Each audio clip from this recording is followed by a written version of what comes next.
That's anyone how. Hello everyone and welcome back to my channel.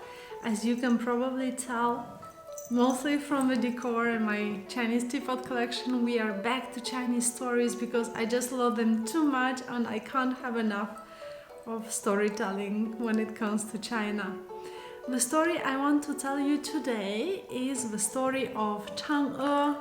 You have probably, if you have any contact with Chinese mythology, you have surely heard of Chang'e before. Chang'e and the Jade Rabbit, because Chang'e lives on the moon with a Jade Rabbit.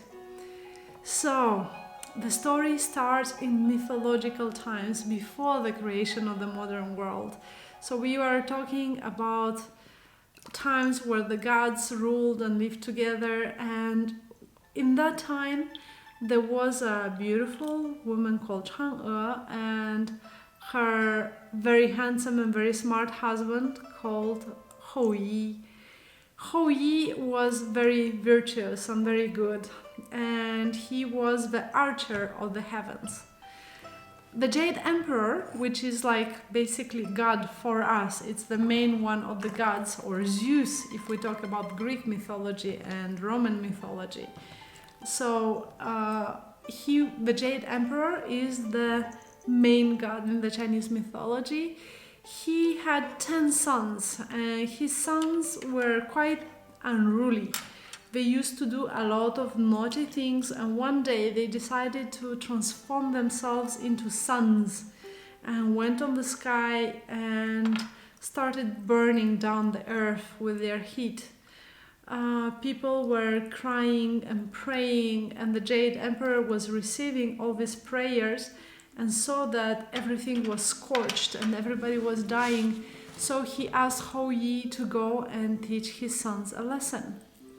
Hou Yi went down to earth, and when he saw what was happening, he became so angry that instead of just punishing them, he took out his arch and started shooting them down one by one. He eventually shot down 9 out of the 10 warriors, out of the 10 sons of the Jade Emperor, and only left one to give enough warmth and light to the earth as necessary.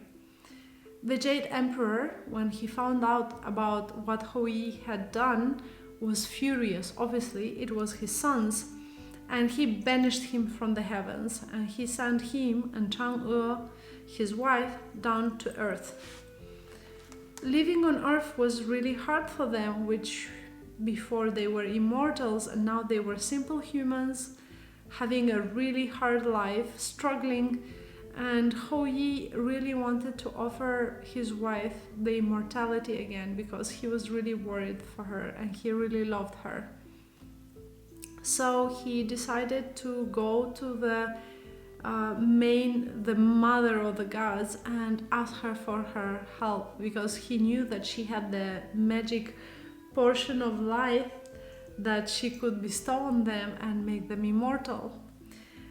He did arrive after a lot of adventure to the goddess mother of the west and begged her for the magic portion, explaining why he needed it. And since he was so good and so virtuous, she decided to grant him this wish, and she gave him a little jar and a warning. She said that if he drank half of it, and his wife Chang'e drank half of it, they would have an everlasting life. But if he would drink the whole portion, then he will become immortal and go back up to the heaven. So he needs to be careful of how much of the portion he would take. He was really grateful. He thanked her from the bottom of his heart, and he went back home and hid the jar, waiting for the right moment to do the ceremony and take it. Chang'e saw him hiding the jar, and she knew it was something important, something precious, but she didn't know what exactly was inside.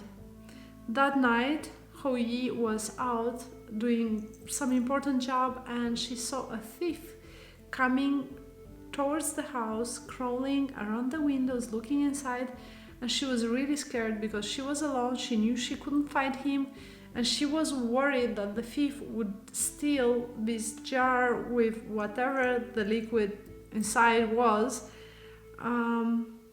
And so she did the only thing that came into her mind, which is not very smart if you think about it. She ran to the jar, took it, and she drank it. The moment she drank the inside of the jar, she started feeling her body getting lighter and lighter, and she started floating up, and suddenly she realized that she was becoming immortal again. She was becoming immortal and her body was lifting her up to the skies. But since she had been vanished from the heavens, she couldn't join the other gods because she had been vanished. So the only place she could think about where she could go was the moon. And going to the moon, sorry, I need a sip of tea before I continue the story. Oh, this is delicious. I'm gonna have some more. Oh, bad manners. I forgot to offer you your tea. So please have some tea. It's a little bit hot, but it's really delicious. And me, I'm gonna have some more. So, as I was saying, Chang'e went to the moon, which was the only place up there where she could be. And her only companion was a Jade Rabbit, which kept her company.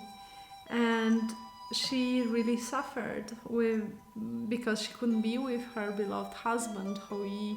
So every year on the moon festival, if you look closely in October at the full moon, you can probably see the silhouette of this beautiful lady holding her Jade Rabbit into her arms and looking down, trying to see her beloved husband Hoi.